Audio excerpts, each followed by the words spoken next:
Existem histórias que a gente não esquece, histórias que marcam, transformam e às vezes mudam o rumo de uma vida inteira. Aqui, você vai ouvir relatos reais, profundos e cheios de emoção, menos casos que poderiam ter acontecido com qualquer pessoa, mas aconteceram comigo. Prepare-se para entrar em um mundo onde fé, mistério, dor e superação se encontram. Cada história é um pedaço de verdade, um fragmento da alma de alguém que teve coragem de contar o que viveu. Seja bem-vindo ao Aconteceu Comigo, onde cada relato é mais do que uma história. É uma experiência. Fui uma menina que cresceu sem amor de pai. Meu pai nos abandonou quando eu tinha apenas 4 anos, e ninguém nunca mais soube dele. Uns diziam que ele tinha ido embora do estado, outros que havia recomeçado a vida em outro lugar. A verdade é que ele simplesmente desapareceu e deixou um buraco em mim. Minha mãe era uma mulher forte, batalhadora, daquelas que carregam o mundo nas costas sem reclamar. Ela trabalhava o dia inteiro para me sustentar, e talvez por isso tenha se tornado tão rígida. Sempre me dizia que eu precisava estudar, vencer na vida, ser alguém. Não quero que você sofra o que eu sofri, ela repetia. Eu obedecia até conhecer o amor. Eu tinha 16 anos quando conheci o Marcelo. Foi no colégio e logo de cara ele me encantou. Tinha um sorriso doce, um olhar calmo e uma forma de falar que me fazia sentir segura. Era aquele tipo de amor puro, ingênuo, cheio de promessas. Mas para minha mãe, nada disso importava. Ela proibiu nosso namoro, dizia que ele iria me desviar do caminho, que eu tinha que pensar no futuro, não em namorico de adolescente. Só que o amor, quando é verdadeiro, não se apaga assim. Quanto mais ela proibia, mais a gente se amava. Eu terminei o ensino médio pronta para entrar na faculdade. Era para ser o início de uma nova fase. Mas um dia, minha vida virou de cabeça para baixo. Eu estava grávida. Lembro como se fosse hoje o medo que senti. Eu tremia. O chão sumiu sob meus pés. Como eu ia contar isso para minha mãe? Marcelo, sempre gentil, ficou comigo o tempo todo. Disse que assumiria tudo, que jamais me deixaria sozinha. Fomos juntos falar com minha mãe. Ela nos olhou com raiva, decepção, tristeza e com uma frieza que eu nunca vou esquecer. Disse: a partir de hoje, você não é mais minha filha. Vá viver com seu erro. Naquele dia, senti como se tivesse morrido por dentro. Eu só tinha 16 anos e, de repente, estava sozinha no mundo. Mas Marcelo foi um anjo. Ele me abraçou e disse que ia dar certo, que seríamos felizes, e eu acreditei. Mesmo com medo, mesmo sem casa, eu acreditava no nosso amor. Até que, com 7 meses de gravidez, ele começou a se sentir estranho. Uma tontura leve, que parecia coisa boba. Mas insistimos para ele ir ao médico, e o resultado foi o pior que poderíamos ouvir: um tumor no cérebro. Lembro da médica falando, e eu sem entender nada. Parecia um pesadelo. Em apenas 45 dias, o homem que eu amava se foi. 45 dias. E ele nem chegou a conhecer nosso filho. Naquele momento, o mundo perdeu as cores. Eu perdi o amor da minha vida. E ainda tinha que ser forte para dar à luz sozinha. Minha mãe soube da notícia e, em vez de me acolher, me criticava. Dizia que eu estava pagando pelo que fiz, que era para eu aprender a obedecer. Eu não tinha forças para responder, só chorava. O tempo passou e chegou o dia do parto. Minha bolsa estourou.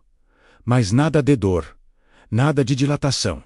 Achei estranho. Minha mãe estava comigo, fria como sempre, apenas me observando, sem uma palavra de carinho. O médico entrou no quarto e disse: vamos precisar fazer uma cesariana. Seu bebê está em sofrimento. Eu assenti. Só queria que meu filho nascesse bem. Lembro de deitar na maca, de sentir a anestesia subir, e depois tudo escureceu. Quando acordei, estava no quarto, minha mãe ao lado, com aquele olhar que nunca demonstrava emoção. A primeira coisa que perguntei foi: mãe, cadê meu filho? Ela olhou para mim e respondeu com a voz fria e sem um pingo de compaixão: seu filho morreu. Mas não fica triste. Você vai estudar. Vai ter outros depois. Naquele instante, senti meu coração se rasgar.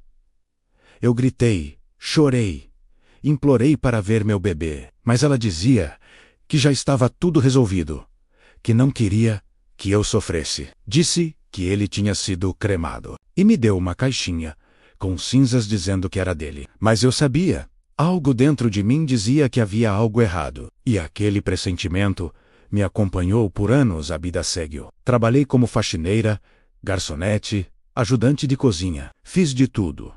Nunca deixei a tristeza me paralisar. Voltei a estudar. Entrei na faculdade e me formei advogada. Minha mãe tinha orgulho, contava para todo mundo o que eu tinha me tornado. Mas dentro de mim o Bácio permanecia. Eu nunca esqueci Marcelo. Nunca esqueci meu bebê. O tempo passou, e um dia, o destino resolveu brincar comigo de novo. Eu estava em um restaurante com uma amiga, falando de trabalho. Mordi uma azeitona e quebrei um dente, coisa pequena, mas que mudaria minha vida. Minha amiga disse, tem um dentista aqui perto, eu te deixo lá. Fui. E quando entrei naquela clínica, senti algo estranho. Uma sensação de déjà vu, como se o ar tivesse parado. A secretária me recebeu com um sorriso e disse, fique tranquila. O Dr. Bruno vai te atender. Sentei na sala de espera, e quando ele saiu da sala para me chamar, eu congelei. Bai Marcelo. O mesmo olhar, o mesmo sorriso, o mesmo jeito. Meu coração disparou. Eu tremia, sem entender o que estava acontecendo. Entrei no consultório, ele me cumprimentou, e eu perguntei, meio sem pensar. Seu nome é Bruno mesmo? Ele sorriu e respondeu. Sim, por quê? Naquele momento, eu percebi que ele não podia ser Marcelo, mas era idêntico. Tão idêntico que me deu medo. Com o tempo, virei paciente dele. Depois, amiga. Conversávamos muito, e um dia, durante uma conversa, ele me contou algo que mudou tudo. Disse, eu fui adotado. Meus pais me pegaram no hospital no dia em que nasci. Minha avó me entregou, dizendo que minha mãe não queria me ver. Eu gelei. Senti as pernas tremerem. As palavras começaram a embaralhar. E de repente, tudo fez sentido. Lembrei da minha mãe no hospital, dizendo que o bebê tinha sido cremado. Lembrei de implorar para ver meu filho e ela se recusar. Lembrei do olhar frio, das cinzas que nunca fizeram sentido. Meu filho não tinha morrido. Meu filho estava vivo. E estava ali, na minha frente. Eu chorei. Chorei como nunca tinha chorado na vida. Ele ficou assustado e perguntou, por que você está chorando assim? Eu mal conseguia falar. Até que respirei fundo e disse, Bruno, eu sou sua mãe. Ele arregalou os olhos, ficou em silêncio. Achou que eu estava brincando? Ou louca? Mas eu pedi para ele me ouvir e contei tudo. Cada detalhe do parto da morte inventada. Da mina M.E. Ele, mesmo abalado, foi compreensivo. Disse, vamos tirar a prova. Vamos fazer um DNA. E fizemos, o resultado veio. 98% de compatibilidade. Bruno era meu filho, meu bebê, que me disseram que estava morto. Eu desabei, chorei de alívio, de dor, de gratidão. Meu filho estava vivo. Cresceu amado por outra família, teve pais incríveis e se tornou um homem bom. Hoje, ele continua com eles, os pais que o criaram com tanto amor, e eu respeito isso. Mas ele vem me visitar. Almoçamos juntos. Eu vou à casa deles. Ele me chama de mãe, às vezes entre lágrimas. E eu, cada vez que o vejo, sinto que Deus me devolveu o que tiraram de mim. Bruno tem uma esposa linda, que eu amo como filha. E eu, enfim, posso respirar em paz. Mas uma coisa, eu nunca consegui. Perdoar minha mãe. Ela teve coragem de dizer, olhando nos meus olhos, fiz o que tinha que fazer. Se não fosse assim, você não seria quem é hoje.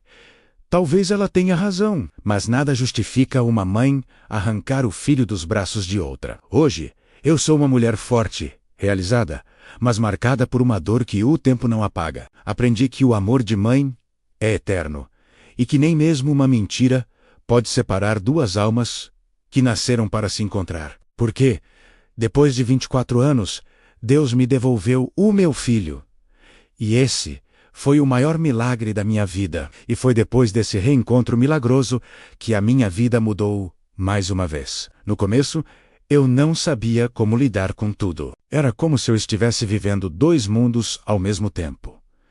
O passado que me destruíra e o presente que estava me devolvendo aquilo que eu mais amei na vida. Eu não sabia como agir, nem o que sentir. Era felicidade e dor misturadas, como se meu coração tivesse que se adaptar a bater de um jeito novo. Bruno também estava confuso. Ele dizia que não sabia como dividir o amor, como equilibrar a vida que sempre teve com aquela nova verdade que tinha acabado de descobrir. Eu entendia. Eu nunca quis ocupar o lugar da mãe que o criou. Nunca quis arrancar dele a história linda que ele teve. Eu só queria que ele soubesse da verdade e que, se fosse da vontade de Deus, a gente construísse algo juntos. E ele quis. Os primeiros encontros foram cheios de lágrimas. Às vezes ele me olhava como se estivesse tentando reconhecer em mim algo que ele nunca pôde ver. Mãe, você tem o meu sorriso, ele dizia, e aquilo me desmontava por dentro. Eu também me peguei observando cada detalhe dele, menos a forma como ele se sentava, como falava, o jeito calmo que era tão parecido com Marcelo. Era como se eu estivesse vendo um pedacinho do meu grande amor, vivendo ali, diante de mim, respirando, sorrindo, me chamando de mãe. Às vezes, quando ele ria, eu fechava os olhos e era como se Marcelo estivesse ali de novo. Deus é perfeito. Ele escreve certo pelas linhas que a gente não entende. Com o tempo, Bruno quis saber mais sobre o pai, e essa foi uma parte difícil. Eu contei do amor puro que vivemos, do quanto ele foi importante, do quanto lutou, mesmo doente, para ficar ao meu lado. E contei também da dor que foi perdê-lo tão cedo. Bruno chorou. Ele segurou minha mão e disse: Mãe, eu queria ter conhecido ele. E eu respondi: Filho, ele te conheceu. Ele te amou antes mesmo de você existir, e eu tenho certeza de que ele está orgulhoso de você. Esse momento uniu a gente mais ainda.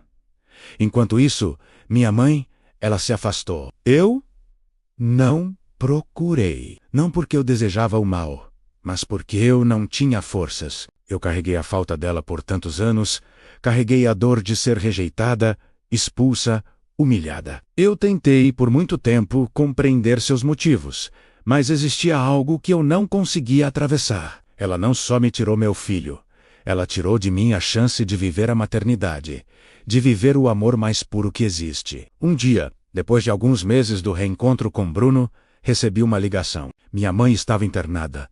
Câncer, avançado, sem muita esperança. Eu fiquei em choque. Era estranho. Depois de tudo, ainda me doía. Talvez porque, apesar de todas as falhas, ela ainda era minha mãe. E dentro de mim, ainda existia aquela menina de 16 anos que só queria ser amada. Fui ao hospital. Ela estava magra, fraca, irreconhecível. Quando me viu, chorou. Pela primeira vez em décadas, chorou. E me disse: Elinine, eu sei que errei. Eu tive medo. Medo de te perder. Eu achei que você ia jogar a vida fora. E eu perdi o controle. Quis decidir por você. Achei que estava te salvando. E te destruí. Aquelas palavras entraram em mim como uma faca. Eu chorei também. Ela pediu perdão. Mas no fundo, eu sabia que não era um perdão simples. Não era sobre dizer eu te perdoo. Era algo muito maior. Era sobre cicatrizar uma ferida que me acompanhou durante quase toda a vida. Eu disse que precisava de tempo, e ela entendeu.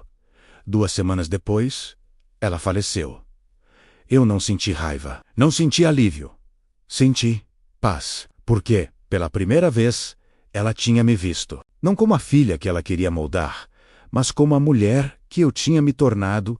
Apesar de tudo, aquilo foi suficiente para mim. E foi depois disso que eu comecei a reconstruir minha vida com mais calma. Eu e Bruno nos aproximamos cada vez mais. Ele começou a conhecer minha história com profundidade.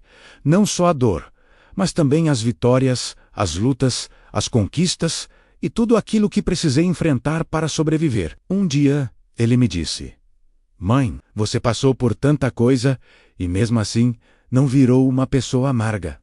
Isso é força. Eu sorri, porque, pela primeira vez, eu me senti vista, não apenas como sobrevivente, mas como alguém que venceu.